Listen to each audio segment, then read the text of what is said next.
தமிழ்நாட்டின் கிழக்கே எந்த நீர்நிலை எல்லையாக உள்ளது? ஏ. லட்சத்தீவுக் கடல், லாக்கேடிவ் சி. பி. அரபிக்கடல், அரேபியன் சி.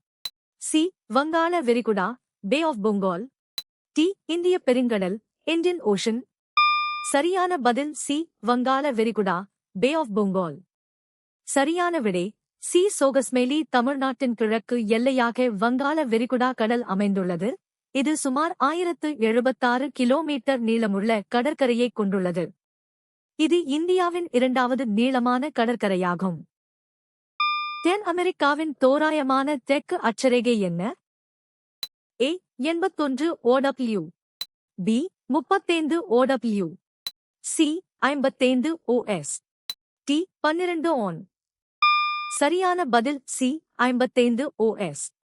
சரியான விடை தென் அமெரிக்கா சுமார் 12 வட அட்சரேகை முதல் 55 தென் அட்சரேகை வரை பரவியுள்ளது. இதன் தெற்கு முனையானது அண்டார்டிகா கண்டத்திற்கு மிக அருகில் அமைந்துள்ளது.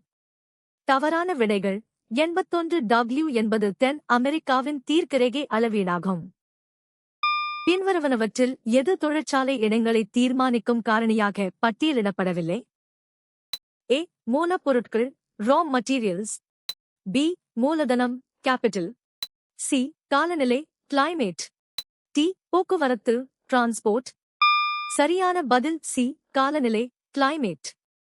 சரியான விடை மூலப்பொருட்கள், மூலதனம் மற்றும் போக்குவரத்து ஆகியவை ஒரு தொழிற்சாலையை அமைப்பதற்கு தேவையான அடிப்படை பொருளாதார காரணிகளாகும். நீர்மூழ்கி விசிறிகள் எதைப் போன்றது? ஏ. பசால்ட் பாறை அமைப்புகள். பி. கண்ட சரிவுகள். சி. நிலத்தில் காணப்படும் வண்டல் விசிறிகள். டி. கடல் நடுமுகடுகள். சரியான பதில் சி. நிலத்தில் காணப்படும் வண்டல் விசிறிகள். நீர்மூழ்கி விசிறிகள் என்பது கண்டச் சரிவுகளின் அடியில் படிவுகள் படிவதால் உருவாகும் விசிறி போன்ற அமைப்புகளாகும். இவை நிலப்பரப்பில் ஆறுகள் மலைகளிலிருந்து சமவெளிக்கு வரும்போது உருவாக்கும் வண்டல் விசிறிகளைப் போலவே தோற்றமளிக்கின்றன. பவளப்பாறைகள் மற்றும் கடல் சாகசத்துடன் தொடர்புடைய கடற்கரை எது? ஏ. தனுஷ்கோடி. பி. வர்கலா கடற்கரை, வர்கலா பீச். சி. தர்கர்லி கடற்கரை, தார்கர்லி பீச். டி. ஓம் கடற்கரை, ஓம் பீச். சரியான பதில் சி. தர்கர்லி கடற்கரை, தார்கர்லி பீச். சரியான விடை சி. சோகஸ்மேலி. மகாராஷ்டிராவில் உள்ள தர்கர்லி கடற்கரை அதன் தெளிவான நீர் மற்றும் துடிப்பான பவளப்பாறைகளுக்கு பெயர் பெற்றது. இது ஸ்கூபா டைவிங் மற்றும் ஸ்னோர்கிலிங் போன்ற கடல் சாகசங்களுக்கு இந்தியாவின் சிறந்த இடமாகும். முப்பந்தல் காற்றாலை பண்ணை எந்த மாநிலத்தில் அமைந்துள்ளது? A. Andhra Pradesh, Andhra Pradesh. B. Karnataka, Karnataka. C. Tamil Nadu, Tamil Nadu. D. Kerala, Kerala. சரியான பதில் சி. தமிழ்நாடு, தமிழ்நாடு. சரியான விடை சி. சோகஸ்மேலி. முப்பந்தல் காற்றாலை பண்ணை தமிழ்நாட்டின் கன்னியாகுமரி மாவட்டத்தில் அமைந்துள்ளது. இது இந்தியாவின் மிகப்பெரிய மற்றும் உலகின் முக்கியமான காற்றாலை பண்ணைகளில் ஒன்றாகும். ஏ. ஆந்திராவில் காற்றாலைகள் இருந்தாலும் முப்பந்தல் அங்கு இல்லை. மேற்கு பீடபூமியின் தோராயமான பரப்பளவு என்ன? ஏ. 2.7 பில்லியன் சதுர கிலோமீட்டர்கள். பி. 27,000 சதுர கிலோமீட்டர்கள். சி. 2.7 ஆயிரம் சதுர கிலோமீட்டர்கள். டி. 2.7 மில்லியன் சதுர கிலோமீட்டர்கள். சரியான பதில் டி. 2.7 மில்லியன் சதுர கிலோமீட்டர்கள். சரியான விடை டி. சோகஸ்மேலி. ஆஸ்திரேலியாவின் மேற்கு பீடபூமி சுமார் 2.7 மில்லியன் சதுர கிலோமீட்டர் பரப்பளவைக் கொண்ட ஒரு மிகப்பெரிய நிலப்பரப்பாகும். இது ஆஸ்திரேலிய கண்டத்தின் மூன்றில் ஒரு பகுதியை உள்ளடக்கியது. ஏ. 2.7 பில்லியன் என்பது பூமியின் மொத்த நிலப்பரப்பை விட அதிகம். வெப்பமண்டல இலையுதிர் காடுகளைக் கொண்ட பகுதிகளின் தோராயமான சராசரி ஆண்டு வெப்பநிலை என்ன? A. 27 OC. B. 35 OC. C. 20 OC. D. 15 OC. சரியான பதில் ஏ. 27 OC. சரியான விடை வெப்பமண்டல இலையுதிர் காடுகள் 70 முதல் 200 சென்டிமீட்டர் மழை பொழிவு மற்றும் சுமார் 27 டிகிரி செல்சியஸ் சராசரி வெப்பநிலை கொண்ட பகுதிகளில் காணப்படுகின்றன. இவை பருவகால காடுகள் என்றும் அழைக்கப்படுகின்றன. ஆப்பிரிக்காவின் மிகப்பெரிய நன்னீர் ஏரி எது? ஏ. டாங்கனிகா ஏரி, லேக் தங்கனிகா. பி. விக்டோரியா ஏரி, லேக் விக்டோரியா. சி. சுப்பீரியர் ஏரி, லேக் சுப்பீரியா. டி. மலாவி ஏரி, லேக் மலாய். சரியான பதில் பி. விக்டோரியா ஏரி, லேக் விக்டோரியா.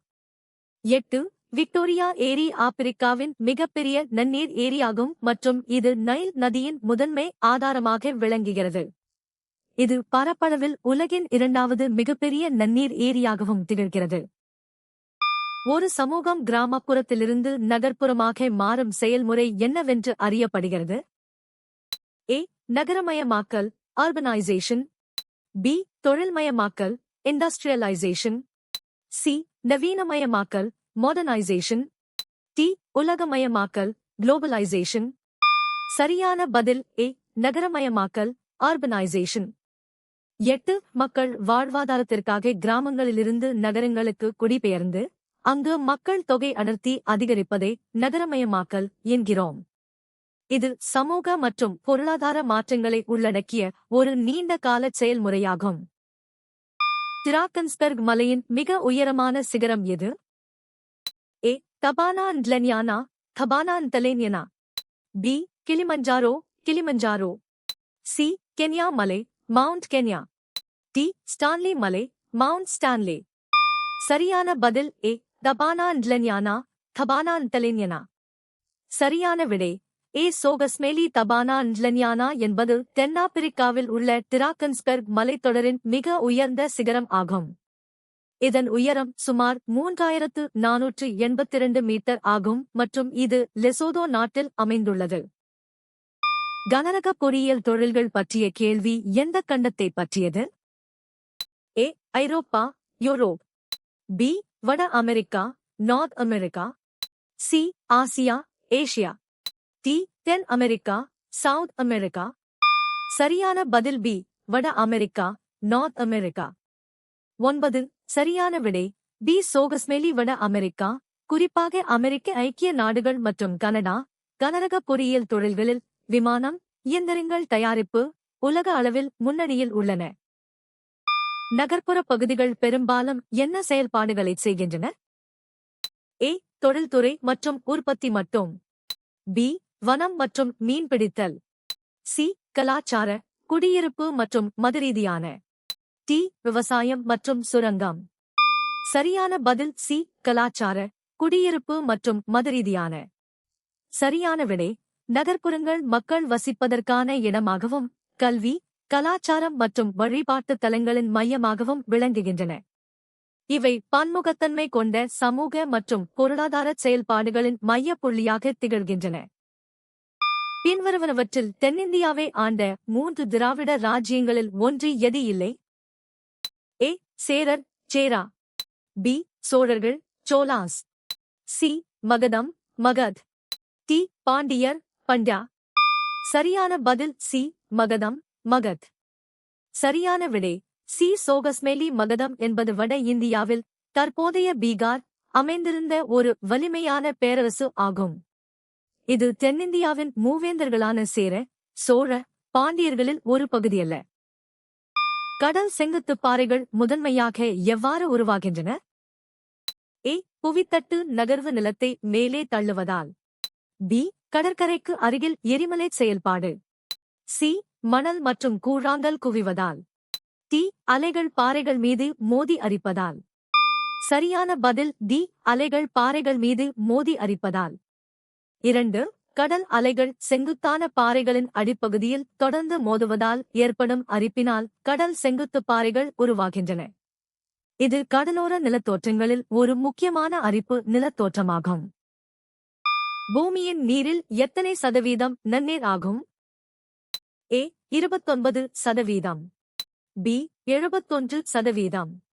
சி. 2.8%. டி. 97.2%. சரியான பதில் சி. 2.8%. சரியான விடை பூமியில் உள்ள மொத்த நீரில் 97.2% உப்பு நீர் மற்றும் வெறும் 2.8% மட்டுமே நன்னீர் ஆகும். இந்த நன்னீரில் பெரும்பகுதி பனிப்பாறைகளாகவும் நிலத்தடி நீராகவும் காணப்படுகிறது. தவறானவை. ஏ 29% என்பது பூமியின் மொத்த நிலப்பரப்பை குறிக்கிறது. மணல் குன்றுகளை உருவாக்க அதிக அளவு மணல் எப்போது படிய வைக்கப்படுகிறது? ஏ தெளிவான வானத்தின் போது.